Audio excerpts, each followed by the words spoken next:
Hi, I'm Rich Mayo, and this is Mach 1 Games.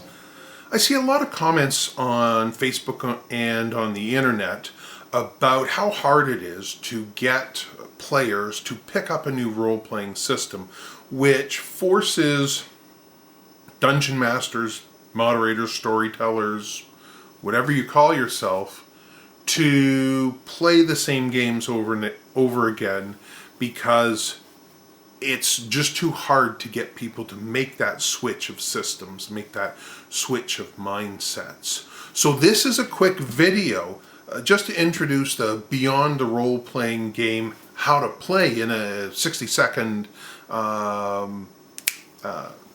quick tutorial to show that you can get a better game without making things more complicated. In fact, I would suggest that you get a better game by not making things more complicated.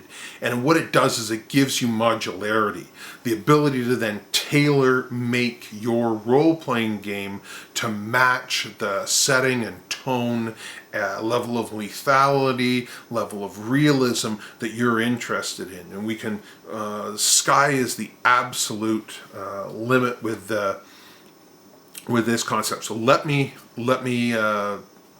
just give it to you, and you can start your stopwatch on this. I don't know how many seconds. I mean, let's gonna say it's gonna be 180 seconds. Here's how to play. To play Beyond the Role-Playing Game, you need to express your character in terms of some core talents. These core talents are represented by a line of scores. There are 5 columns, so 5 scores for every talent. Tools determine which column you use for a talent. So if I wish to strike somebody with a dagger, I would use a low column. If I wish to strike somebody with a sword, I would use one of my better columns. That intersection of tool and talent is your score. Having skills allows you to use a better column than you ordinarily would, and tools include knowledge and other things. So what happens when you play the game is you declare what you're going to do, and your moderator will say, it's your moment to tell me what you're doing, and then you pick up 2 dice based on your score. You roll them and add them together to perform any action. If the result of that roll is better than the difficulty, then you succeed. If it is twice the difficulty, then you succeed exceedingly well, 2 times, 3 times, 4 times, etc. We also have an effect roll.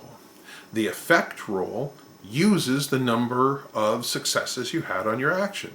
So therefore, if you had a 3-star success on your action, you'd use 3 dice to roll your effect. Everything follows this paradigm. On the flip side of it, I can use my reaction when somebody tries to strike me. I can use my parry to react to that and change the difficulty. My parry can become the new difficulty. I also have a resistance. When I am struck by an effect, I use my resistance to counter that effect. And that leads to the last concept that a player needs to understand, which is conditions. Conditions control the rest of the experience. A condition means that I could be wounded. And being wounded means that I'm going to take a penalty to rolling certain actions. Well, if I have a penalty, what I do is I roll an additional dice. So instead of rolling 2 dice, now I roll 3 dice. But I only count the worst 2. That's a penalty. A bonus is I roll an additional dice, but I count the better ones, and a penalty cancels out a bonus. With conditions, they're both narrative and simply understood at the table. So you have a short list of talents, you have a set of tools, and you have some skills for your character. You have some abilities that they can do, and when they wish to act, they can act, and their actions will be modified by any conditions that are currently affecting them. Sometimes I have a background condition called a trait, which says that I always get a bonus when I perform hunting because I have some kind of ancestral trait that makes me better at doing this. Or I could have some kind of ancestral disadvantage as well. The game is that simple. It frames around that concept. If I have a score of 11, I roll dice equal to 1 less than my score. I roll 2d10, which on a curve of probability or a steeple of probability is centered, you guessed it, around 11. It's a very simple concept. When you're building out your character, again, it's very simple. Just add things in module, and you don't have to spend hours poring over your books. And this is one of the things that I want to advocate for. Most games are built around the premise that we want to get as much information in the hands of the players as possible to engage them in the game, to front load the game so that we're selling the most books to the players and we're hooking them in as much. What I advocate is fewer books for the players, more books for the moderator, so that the hooks are in story, internal, behind the moderator's screen. And that actually leads to a more visceral playing experience, sort of an old school playing experience.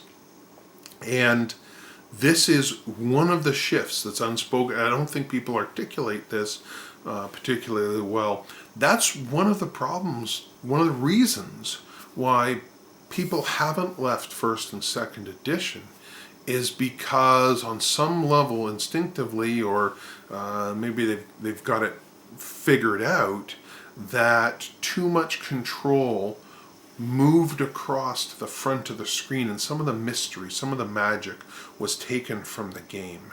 But we can get into that. So, simple system.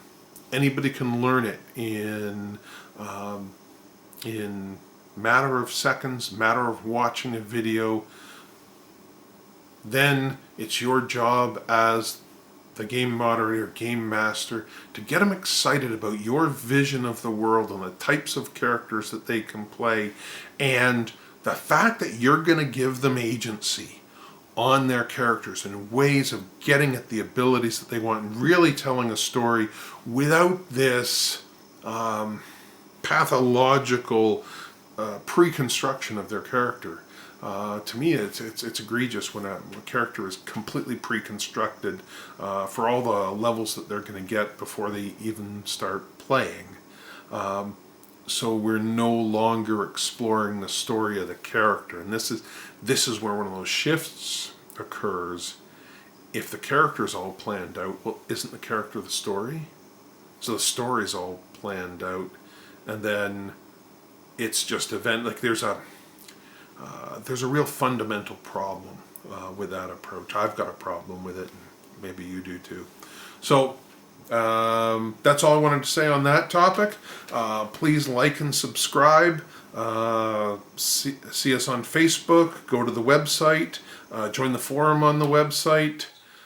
Sign up for notifications of when the Kickstarter is coming, and maybe even try and get in on some of the beta test and give us some feedback. Maybe get some free stuff doing that too. Okay. Thanks very much for watching. Have yourself a safe day.